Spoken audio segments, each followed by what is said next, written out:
يا صباح الفل وصباح السعادة، يلا بينا هنعمل أحلى فطار، حاجة كده مدلعة.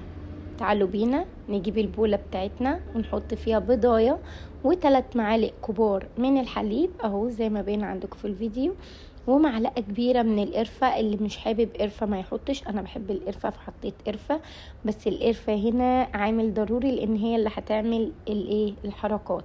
قلبي بقى كل المكونات دي، اي عيش او توست عندك او خبز او صمون قديم قطعيه شرايح بالشكل الجميل ده او دواير. انا حبيت اكبر الدايره، انت ممكن تصغري شويه اللي يريحك. بعد كده بقى خدي العيش الجميل ده نزليه في الصوص اللي احنا عاملينه، ايوه بالشكل التحفه ده. شايفين انا والله مش مقطعه من الفيديو، مصوره لكم لحظه بلحظه.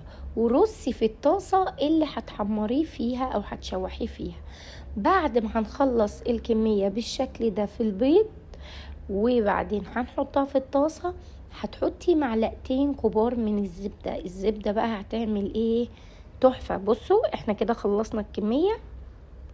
على النار هاديه هتشوحي الخبز اللي احنا عملناه دلوقتي بالصوص الرهيب ده لحد ما لونه يبدأ يتغير، بس هتحطي له زبدة كده حبة حلوين.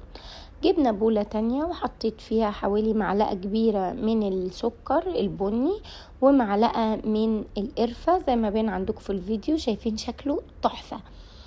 لو ما عندكيش بقى سكر بني، البديل بتاعه السكر العادي اللي احنا بناكله بنحطه في الشاي وبنستعمله عادي جدا في حياتنا اليومية.